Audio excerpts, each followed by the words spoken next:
Now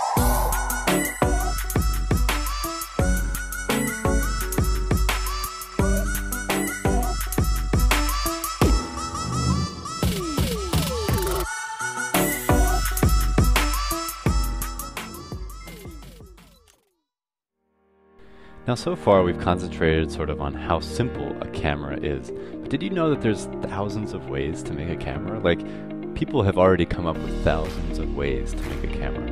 I think that's so fascinating. When I'm out on the street sometimes I'll see someone walk by taking photos and I'll be just staring at their camera wondering like, wow, how did they do that?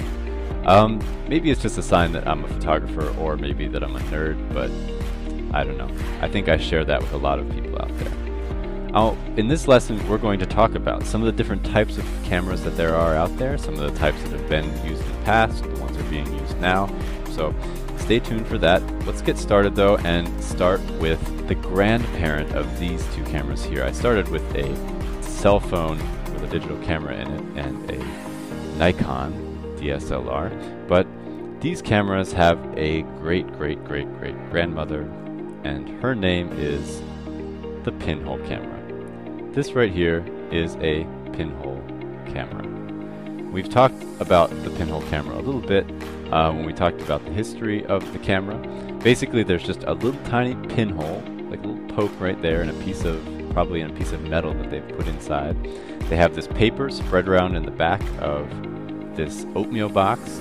They expose it to a little bit of light. They take the paper out, pop it in these tubs right here with some chemicals, and then they have a photograph. And basically it just all works on this principle that you're seeing over here to the right. You've got a little hole, light focuses through that hole onto the back, in this case of the oatmeal box, and you've got a picture. Now, moving up from there, cameras became very quickly much more complex. And this camera over here to the left is an example of one of the sort of early styles of camera. This camera itself is actually, I think, a little newer, but this is what's called a large format camera. So a large format camera, basically all that has to do with is the film size. It doesn't necessarily have to do with, not every large format camera looks exactly like this, but a large format camera has a large piece of film in the back of it. So it's going to be like the size of like a pretty good sized book or something like that. Sitting in the back, the light goes through the lens, lands on the film, blah, you got a picture. And a little bit smaller than that, you're going to move over here to the right, and you've got a medium format. So you'll hear these words a lot, medium and large format. You can hear 35mm, and all of these just have to do with film size. So right here you see a 35mm film, and it's not 3.5, it's 35. And right here you've got 120mm film. And a medium format is generally around 120mm. There's some other different sizes, random sizes, but 120 is a pretty standard medium format camera. And you can see here this camera is also a TLR, but we'll talk about what that is in a second. The most important thing to know right now is that it is a medium format camera. Now we're going to go back a tiny bit. So right after the Pinhole Camera, right behind the Pinhole Camera, was the box camera.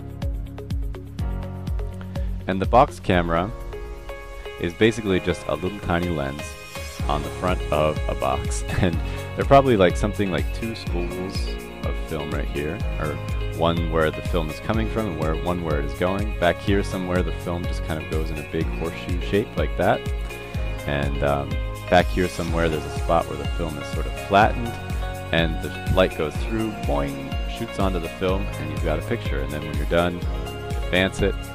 And that is just basically, I mean, this was a huge period of time when photography was just done on little box cameras like this, and they were very popular. You can see they've got a little handle, you can carry it with you on a picnic or wherever you're going. And they were a big deal. Now, right here to the right, you see a folding camera. And this folding camera happens also at the same time to be a medium format camera. So it's, I think, a 120, something like that. And so the film goes inside. You pop out this lens when you want to use it. And when you're done, you just basically take this and push the lens back inside. You don't touch the glass, but you push the lens back inside, and this door goes up, closes, and there you go. Now, doing the research, I came across what is literally my favorite camera of all time, and I really kind of want to go find one if I can. This is called a Pigeon Camera. I didn't even know these things existed. But a Pigeon Camera is basically made for spies. So this little guy right here is totally a spy. And he's spying for either the Germans or the Brits, and they would basically strap these cameras onto these poor little pigeons and send them out across their enemy's territory and try to get pictures, reconnaissance pictures, so that they could make battle plans and things like that. You can see his little wings are coming into the frame here in this one picture as he's flying over this really cool castle. And you can see also the lens was really wide angle. This here, we'll talk about lenses in another lesson, but you can see this is a very wide angle lens. And they basically just send these guys out on these like sort of suicide photography missions over Europe. So fascinating. I didn't know it existed. I was really excited when I found it, although I feel bad for the poor pigeons. So moving away from aerial photography, we'll get down to some really very, very practical cameras that are still often in use today. To the right you find what is probably, I guess, among a certain generation of photographers, really the standard, the rangefinder right here. We'll talk about how the rangefinder works in a second, but then first I'm going to give you the names of these other ones here. We've got the twin lens reflex. And right here we've got the single lens reflex. Now, let's start with, where should we start? We'll start with the twin lens reflex. The twin lens reflex is really cool because basically it's built with the idea of having one lens for a viewfinder, so this is the lens for your viewfinder, and this lens is for your film. So here's your film down here, and that goes, so the picture being taken is through this lens and it goes onto the film back here. But the picture is not being taken through this lens.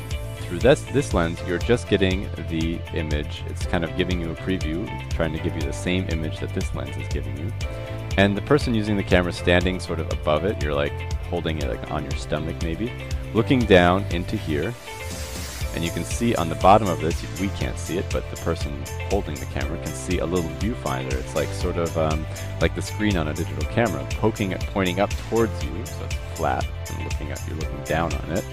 And you can see what this lens can see, which is in theory about the same thing as this lens on the bottom. So that's a twin lens reflex. Now at some point someone decided to try to get rid of the second lens, and they did with the single lens reflex. And basically they've done that by, we've talked about this already in the sort of how camera works lesson. The light comes in, it hits a mirror down here before it hits the film, gets bounced up into a prism and then shot back out the viewfinder. So the viewer looks inside and can see exactly what this lens can. But they're basically the same exact thing. They're just sort of, one is a fancier, more technical version of the other. Now over here to the left is probably sort of the grandmother of photography. It's sort of the one that a lot of the really amazing photographs of the last century were made on, is the rangefinder. This Leica happened to have been a very important company in developing a really great rangefinder, and was sort of like the professional favorite of a lot of photographers. Now the rangefinder, instead of being able to see through a lens, see through the lens of the camera, like on the single lens reflex. On the rangefinder, you're looking through sort of a viewfinder that's right here. They're called the rangefinder. So you're seeing out of this, your eye is behind here as the photographer, and the camera, the film, is seeing out of this lens right here. And in theory, they've tried to design them so that the viewfinder matches the lens. Not always perfectly possible, and also especially for photographing things up close, you weren't always able to do that. But that kind of gives you an idea of what a rangefinder was.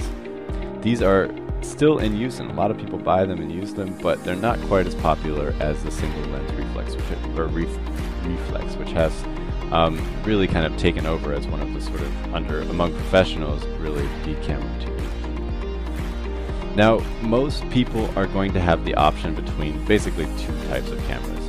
This right here is a point and shoot. and this is a digital SLR. So you guys remember single lens reflex, single lens reflex. So the point and shoot camera is a simplified version of the digital SLR. They're basically, the point and shoot tries to contain everything inside of one little box. You don't have to change the lens, you don't have to do anything. And they're also often, but not always, a little bit more automated so that you don't have to make as many choices. The plus of a point and shoot camera is that it is a little bit more automatic and a little bit more set up for you. Digital SLRs now often have automatic settings and have sometimes better automatic settings than point and shoots, but they're also more expensive, so you have to think about money as well. In terms of usability, the digital SLR is going to give you a lot more options. It's going to give you a lot of control over things that you can't control on the point and shoot. Now also another option that we have, which we didn't have before, are cell phones. Cell phones are taking better images every day. Each model that comes out, it's amazing how good the little digital cameras on them are getting. So I would really encourage you, if you don't have the money to buy a point and shoot or a digital SLR, to start with your cell phone, because almost every new camera has one, almost every new phone has one. I think of them just as cameras.